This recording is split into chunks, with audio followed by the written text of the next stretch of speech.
Hello and welcome to the Conversational AI podcast. My name is Ewan and welcome to episode 1. Now, today we are meeting Sam Oliver. Sam is the founder of OpenFi, and a couple of weeks ago I did an interview with Sam, a written text interview, and I had such great feedback from it that I actually asked Sam if he wouldn't mind coming back to do a podcast interview. Now, OpenFi have a product called SalesTalk AI, and it's really a really interesting implementation of the use of conversational AI, first in financial services, but it's much more broader than that. So I've asked Sam back to give us an overview of the company and tell us more about how things are going. So let's begin.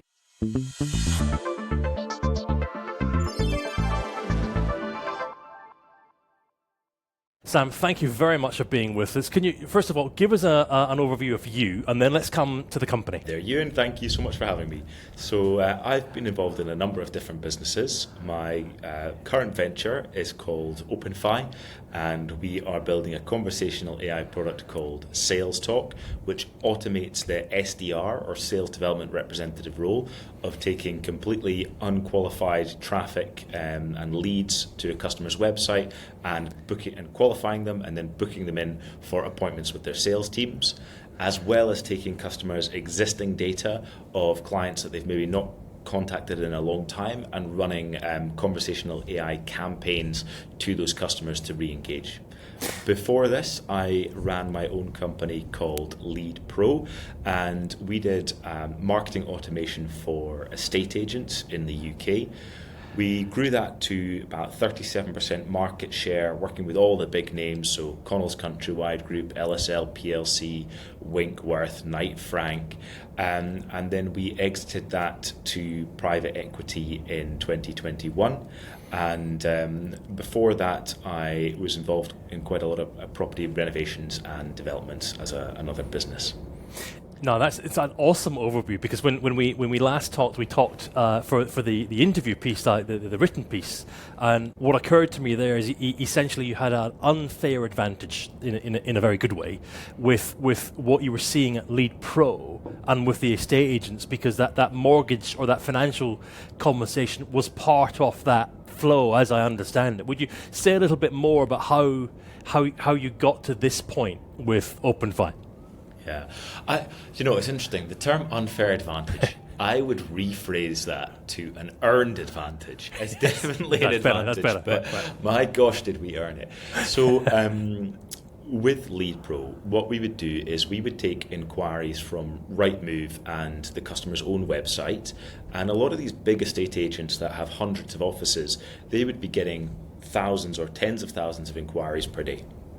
So the first thing that the technology would do was pre-qualify those people to see if they were a good fit to view the house that was for sale. And in that, there was a really substantial opportunity to generate new business. So we would ask every single one of Knight Frank's customers, do you have a mortgage ready to buy this house? Would you like mortgage advice? And there was all sorts of smart wording. So if they said they already had a mortgage, we would say, do you want to see if we could beat the offer? If they didn't have a mortgage, we would say, do you know that you're more likely to be able to buy a house and have an offer accepted if you already have a mortgage arranged? And what we were doing there is we were generating financial services leads to refer through to mortgage brokers. So at Lead Pro, we would refer tens of thousands of mortgage leads per month to all of the largest brokers in the UK, and we integrated with them, so it was a really seamless journey to send that lead over. Part of what we did for our customers was we would then track their referrals, because the estate agents are getting paid for the data that they are sending to the mortgage brokers. And what I found astonishing was the best performing broker would convert about 17% of the traffic. The worst performing broker would convert like 0.3% of the traffic. And what differentiated those was the automated nurture and follow-up processes that they had in place. So these financial services leads are very early in their journey. They're people who are perhaps just starting to look for a property, and they might not be ready to apply for a mortgage, even a decision in principle. So there's quite a lot of nurture that needs to happen. But if you are a busy brokerage, it is your brokers are busy having calls with people. They don't necessarily have time to do follow-up with leads that are perhaps months, maybe even years away from being ready. And the brokers that were really crushing it on their commercials were the ones that had really good systems in places to automate that.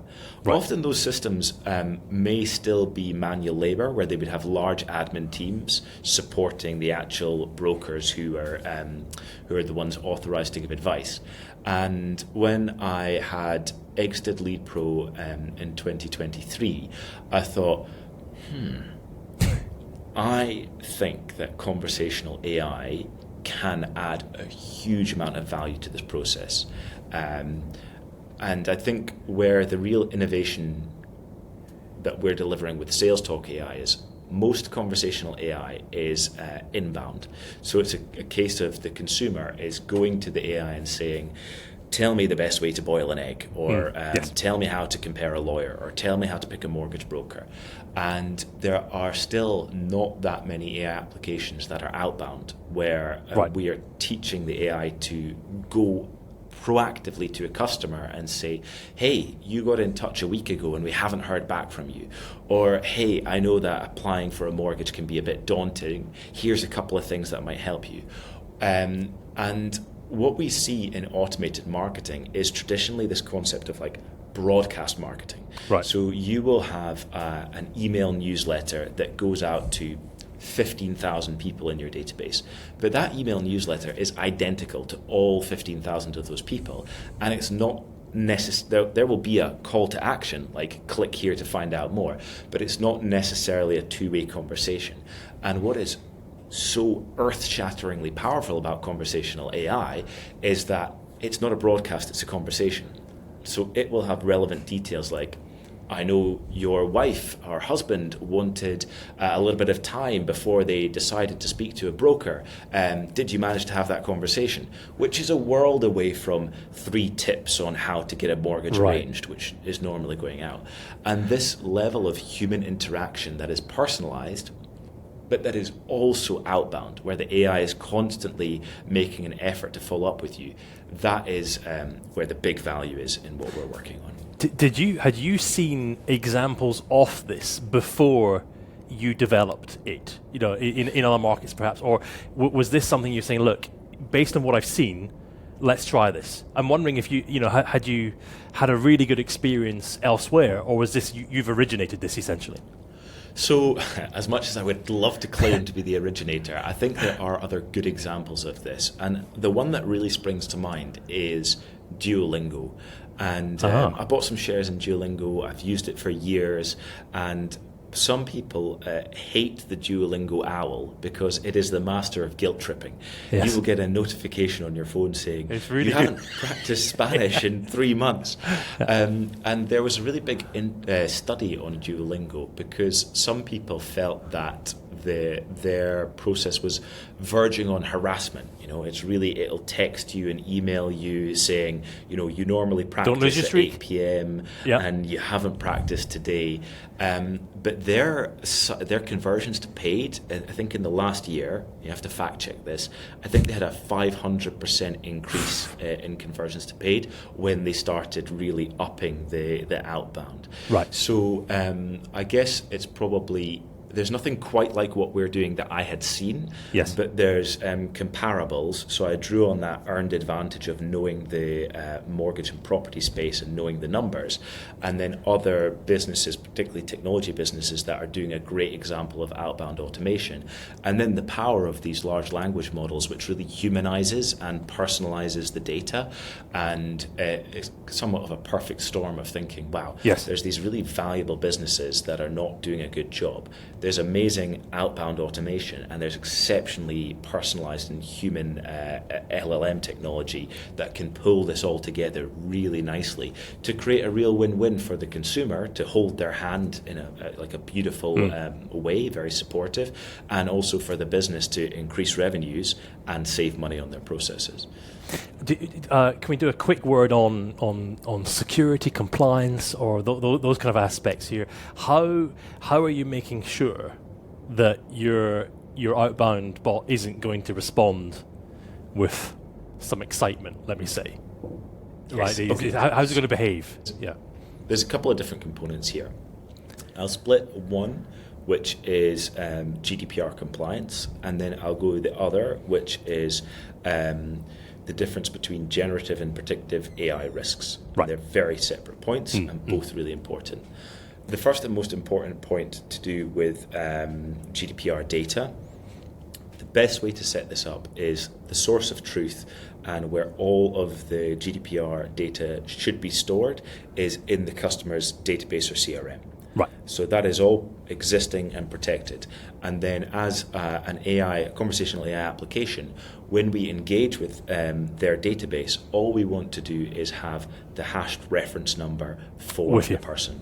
So we do not want to store any of their details. We just want to be able to call the relevant data to personalize. But all the GDPR storage should be in the client's own environment. We don't want to be storing anything. We are just a data processor, not a data controller.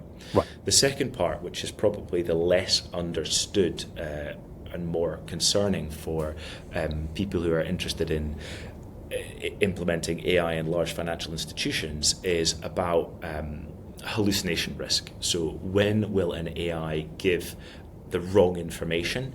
And there's a few different areas to dig into here. Firstly, there are some areas where the information that is being given is advice and it's FCA regulated. And I think that AI is a long way away from impacting this.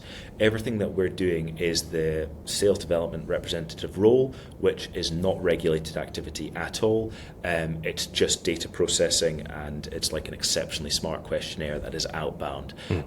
So we're staying away from risks around regulated activity. There is, of course, still risks of hallucinations where AIs can come up with weird and wonderful answers that are wrong. So there's two different types of, many different types of AI, but there are two different areas within AI. One is predictive and one is generative.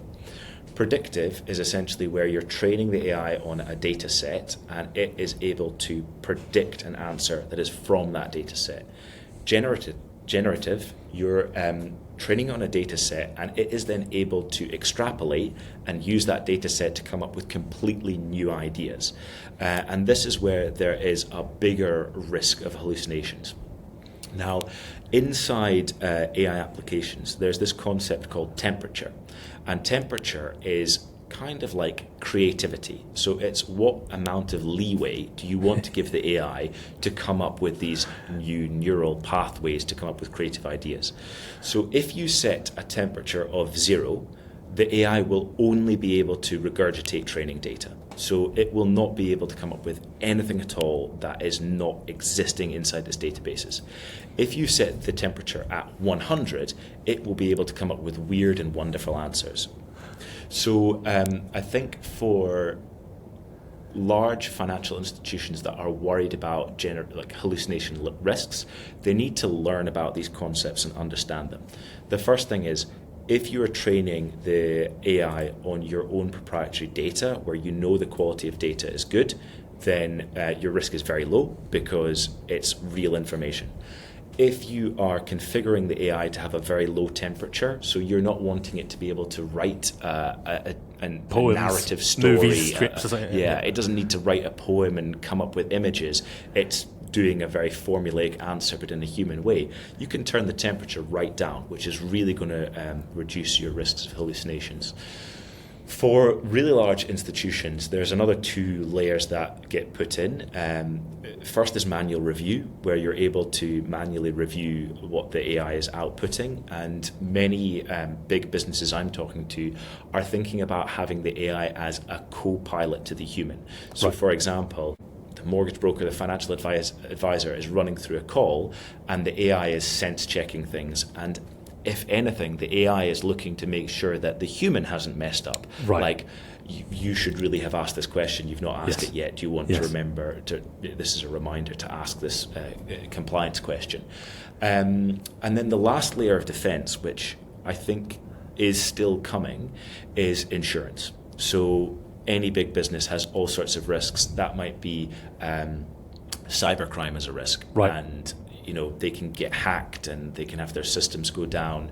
If anything, that is a much, much bigger risk than your predictive AI with low temperature, trained on a good data set, messing things up for you. Right. But we'll see more and more insurance policies coming out to protect companies from AI risk, I think. I think that's a masterclass there, Sam. In a very cool overview. For those listening along, I think we'll be delighted to have got that really nice, simple clarity. But can I ask you then, would you take us then to how are you working with customers? So how does SalesTalk AI work? What are you seeing? What kind of results are you seeing? So and what's that? Can we also touch on how does one integrate it? Right. So if I'm interested, how do I do SalesTalk AI? Right. I love it. The practical questions. So often when I talk to customers about AI, they want to start automating absolutely everything inside their business, and they talk about, wouldn't it be wonderful if the magic technology AI wand could do this, that, and the next thing. And I like to try and focus down to two very clear areas. So the first area, which is the commercially low-hanging fruit, is saying, let's talk about your current customer data set. How many customers have opted in for being contacted through online, through marketing? So let's say there's 250,000 customers. How often are you contacting them, and what sort of contact are you doing? And what we look at is running a specific campaign, which is run by AI and is delivered on WhatsApp. So two huge innovative areas here. Firstly, a lot of companies aren't using WhatsApp, which is crazy because it is the most adopted messaging platform with 2.2 billion monthly active users worldwide, and it's still growing. It's really good because there's not a lot of spam on there. There's really good compliance filters. So when you message someone on that, you've got great response rates. You can also do lots of neat stuff, like you can deliver videos, files, images. So there's a lot that you can do in there.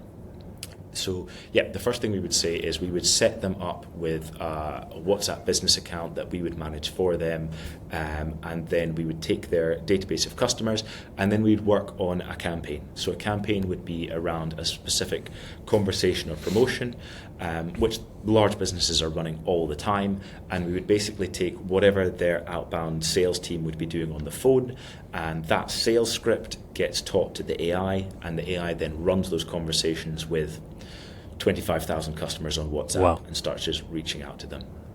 What's really important here in terms of the nitty-gritty practical parts, once that WhatsApp account is set up, many companies are worried about using it because they don't want to have to hire a whole bunch of staff to manage the conversations. And the key thing to say here is your staff do not need to log into WhatsApp or see anything. It's a complete black box. Once the call to action is reached, be it engage with this offer, we then are redirecting them into the call to action in the next step of the process. So generally, that would be book a call with someone. And once we know the person is interested and qualified, we would then be linking them to book a call. And either they would just go straight through to a website. This is the most simple version, straight through to a website, and they'd re-enter their detail. Or a more advanced version is where there's a layer of integration and their existing details are pre-filled. And so that this customer hash wants a meeting. Exactly. Populate your data, populate it here, done. Yeah, fine. Yeah. Gotcha. So in WhatsApp, they could say, can I have a call on Tuesday, 4 p.m.? And we'd look up on the database. Once again, it really depends on the customer's environment and CRM of what the capability is. Right. Exactly. So if they've got live diary availability through API, look up on the API, great, we have someone who can do a call, but it would actually need to be 3:30 p.m. on Tuesday, go back. Could you do 3:30 p.m. on Tuesday? Boom, booked in, data filled over to the core CRM system. So first integration is outbound WhatsApp. You pick a campaign, CRM integration. We contact those records with the sales script that you already have modified for AI, delivered. The second process is about managing inbound traffic. So what we do is we put a WhatsApp button on your website. This is the easy part. It's copying and pasting a bit of JavaScript code to add a little hovering WhatsApp button. We set up a WhatsApp number for the business, and this is slightly more complicated because what we're dealing with is inbound web traffic, and they can ask any weird and wonderful question, like what time are you open? What's the best contact number? So in this version, the first setup process is creating a knowledge base. So what we do is we get the AI to read every single page of your website, and you can also provide onboarding and training documentation that your staff would have, and we upload all of that into the AI. And this means the AI can answer essentially any question about your business that you have the information. Most common example would be pricing. It might be that on your website pricing is kind of tucked away or hard to find, or pricing is only available when you start to provide some volume information. So the AI would have, as part of the knowledge base, the AI would have all that information, and it could answer questions about pricing. So stage 1 is knowledge base. Stage 2 is sales script. So whenever a lead would normally come into your website, whatever the existing process is, like a lead comes through by email, the team phone them up or reply by email, they start asking these qualification questions. We take that exact same process and we train the AI on it, and the AI will then go and pre-qualify that lead.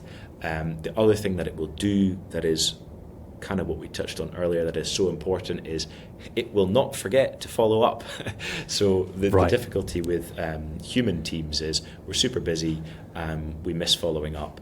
There's hundreds or thousands of leads coming into the website every month, and if someone's unresponsive, we move on to the hot leads and we miss the leads that are not engaging, whereas the AI is a machine, so it will just routinely re-engage with people and chase them, and this has massive dividends because it increases the conversions significantly.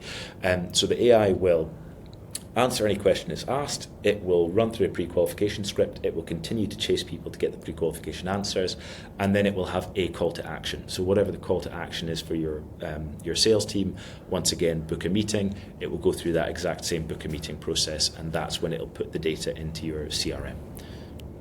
Really, really cool. So I think it's very exciting to hear you talk about how the conversational AI is being, how it works. But I'd like could you give us some examples of how it's being used? For example, let me just, I'll start that again. I made a note. Could you give us some examples of how this is being used in real life now? Right, so is it 11 o'clock at night? Customer comes on, sees the WhatsApp message, hello, but now they're getting a dialogue. Right now they're being served. Maybe it's by a robot, if you like, but they're still being served by your brand or by the brand. Yeah, so typically people are coming there with some kind of intent, and usually they're coming there with a clear need, and they want to know what is the onboarding or sales process, like how does it work, who would I speak to, and then they want to know pricing, and they want to be able to access that information super easily. So one of the big reasons why companies should have a WhatsApp button on their website is it's completely different to live chat in that to start live chat, I have to enter my email, my name. If I close my browser, it disappears. It takes time to connect, or I get through to some terrible bot which gives me a list of 4 options and my option isn't on it and it can't help me anyway, which is just, all of that is awful. Whereas with a WhatsApp button, I just click, I can start asking my questions straight away. I don't even need to provide my name or any of my details. It's stored on my phone, so if I get distracted, I can easily come back to it and it can engage and chase up with me. So we just make the barriers to activation as low as possible for the customers. In terms of real world use case examples, most of our current customers are in the mortgage space, so it's really about trying to understand what type of mortgage they want, what their timeline is. But we had a really interesting call with a prospective customer last week that does rubbish collection. So if you want to get rid of a garden table and 4 chairs, or you want to get rid of 50 boxes of old paperwork, you can go on, get a quote from them. And what they're looking at doing is being able to upload a photo on WhatsApp and then do the image recognition to very quickly identify what's in there, and then to give a quote back straight away very quickly. So I think a lot of what we'll see with AI, not just conversational AI, but enabled by conversational AI, is making it super easy for the customer to access the pricing, to schedule in the calls, to schedule in pickups, collections, deliveries. All of this is about making the customer experience better, and at the same time making the commercials more profitable for the business. For those who are very interested in SalesTalk AI, timings, how if I was to say yes, if we pull the trigger, Sam, a month, how quickly can you be sending the first test campaign or first campaign? So to get all, from my experience, for a company to actually get all of its knowledge-based documentation and sales script, it usually takes people 1 to 2 weeks. So internally, a company has got its own procurement process to decide it wants to pilot something, compliance is all signed off, and that can vary massively company to company. But from a company internally deciding we want to pilot SalesTalk AI, I would expect 1 to 2 weeks for them to give us the data we need to create and train the AI. From that, we take 1 week turnaround time to train the AI, and then normally I would run a week of testing with the customer to make sure that they're happy with the output. They can try and ask it difficult questions. So 1 month would be fastest go live. Gotcha. This can become longer if there are more complicated integrations. So depending on what the call to action is from that, from the conversation, if it's just click a link, very easy. Book an appointment. If it's a more complicated CRM integration, it can take longer. For a CRM integration, realistically, you're adding another 2 to 4 weeks, depending on testing time, and once again, depending on the customer's internal capacity. So, big companies are often running a lot of projects. Just because we're ready within a week doesn't mean that they, are able to test and get it all live their side. So if you're looking at a more bespoke CRM integration, I would double the timeline from 1 month to 2 months. And then also, we are pretty much fully booked with new customer onboarding until December. So Goodness me. Fantastic. That's good. Would you give us a sprinkle on the, just a little bit on the business model? How does that work? Yeah. So business model is based on number of conversations, and we have got, we've tried to make it very easy for companies to pilot this. So the smallest volume would be a £500 a month contract, and this doesn't have CRM integration. It's just leads coming through via email to you once they're qualified, or going to your website for a call to action like booking into a Calendly. And that would be for a volume of 500 conversations. And then roughly it just scales up at about £1 per conversation. Gotcha. Okay, that's good. And just nice and to clear. be also more clear on that, Ewan, for a more complicated customer who wants to do a CRM integration, it's a minimum fee of £2,000 a month. Right, because there's work involved here. You've got to get it. Yeah. Gotcha. Usage. I wonder, Sam, what are you seeing in market? What are your observations of how financial services at the moment, given that's where you're focused at the minute? What are your observations as an entrepreneur, and coming into this market? What are you seeing? I'd be very keen on your perspective. So, lots of conversations that I'm having. Chief information officers, chief technical officers, operations directors. I keep hearing, our shareholders want to know what we're doing about AI. Right. And I think that it's exciting because there is a lot of very senior push of boards and shareholders saying, this is important, this is a huge trend, what are we doing about this?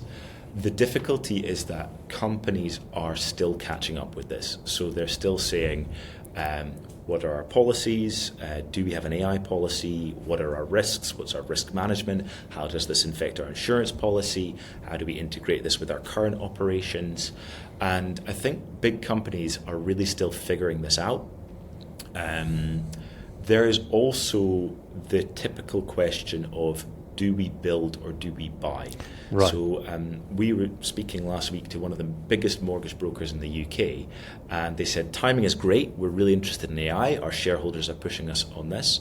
We're really excited to speak to you about this, we're going to be making a plan in the next 3 months. So I said, well, who else are you speaking to about this? And they said, well, actually speaking to Google. Like speaking to Google about using their own AI products, and we're looking at how we would develop on Google's platform. So it's quite cool as a startup to be competing with Google, and I think that with this customer as an example, they will have to make a decision of, do we build on Google infrastructure and do we hire a team of AI developers to come in and do this?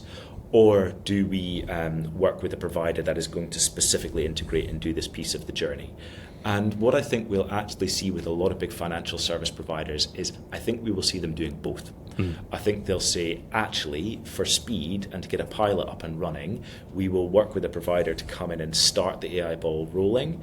And then for some parts of our business that are maybe require more personal data or are more commercially sensitive, or we want to have a proprietary advantage, they will look at building in-house teams.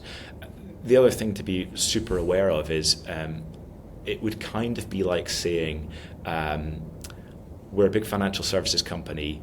Do we do SaaS outsourced or do we do SaaS insourced? I mean, AI is just a general term for a type of technology, just like software as a service is a term for an industry. So it's not as if they're mutually exclusive. You know, big companies have internal tools and apps that they run themselves, as well as buying in lots of different pieces of technology. And it's going to be exactly the same with AI. Some stuff will be done internally, some machine learning will be done internally on large data sets, and then other pieces will be outsourced to different providers that integrate. Now, Sam, could you give us an overview of the ideal customer profile at the moment? Because you're mentioning big and small and so on. It occurs to me that this is probably quite relevant for quite a few different types of company. But what are you looking for? Yeah, it's a good question. I think that for a company to really benefit from AI, there needs to be a certain level of scale in its sales and marketing operations. So if a company has got sort of over 5,000 website visitors a month, or they have an existing database of over 10,000 customers opted in for marketing, it just starts to be big enough to benefit from AI.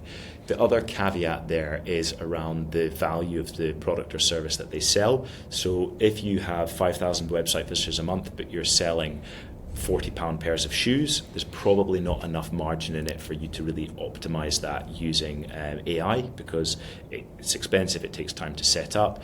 Whereas if you are selling a product or service that is sort of £2,000 plus, so mortgages, a great example, insurance, healthcare, car sales, recruitment, where the customer value is high and the volumes are high, it starts to be a very strong commercial use case. If you're able to get a 0.7% increase in conversions of web traffic, but you're doing 10,000 leads a month and your average lead value is £2,000, we're talking about really meaningful increases in monthly revenue. Yeah. Even with small percentage numbers that don't sound sexy, but are like super realistic. Yes. For us, although you do not need to be using Salesforce to work with us, we can do a very light integration where we put the technology on your website and leads get sent through to you via email. It's still going to be commercially beneficial. However, I think for customers to really benefit at scale, it's about a detailed CRM integration. And we are integrated with Salesforce. Our preference is to work with customers who are using Salesforce.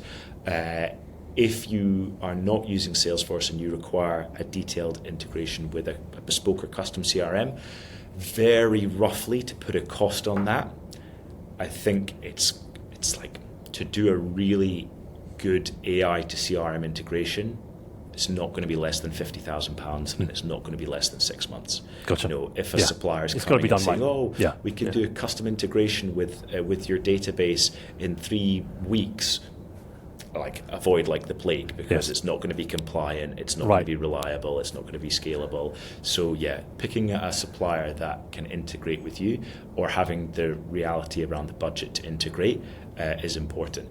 There's definitely a pilot stage where you can test unintegrated, make sure it works for you, and then you can go in internally and get the budget and timeline to do a more detailed integration.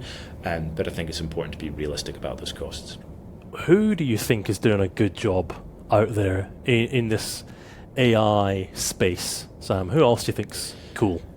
So when we were doing research in this space before starting the business, I was super impressed by Chatbase. They're not really a direct competitor to us because they deal with inbound leads. So essentially with Chatbase, what you can do, and it's great to play with, especially if you're in innovation at a big company, is you can go onto their website and you can create a conversational AI chat tool. What you're able to do is you're able to specify pages of your website.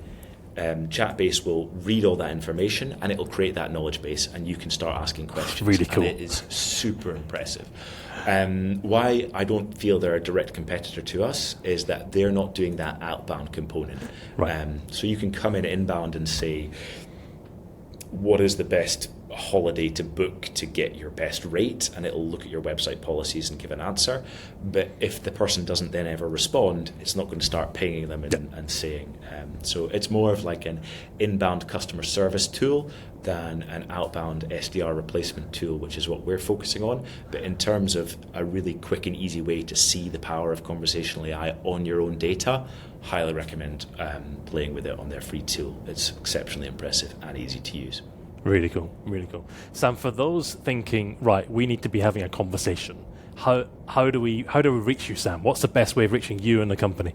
So you can email me directly, sam@openfi.tech. You can also come onto the OpenFi website and you can click on our WhatsApp button and you can experience the technology directly. No one is sitting behind answering that WhatsApp. It's all conversational AI. And yeah, delighted to speak to people and give feedback and help people navigate this new technology. Awesome. Thanks very much for joining us, Sam. A pleasure. Thanks for having me, Ian. Thank you.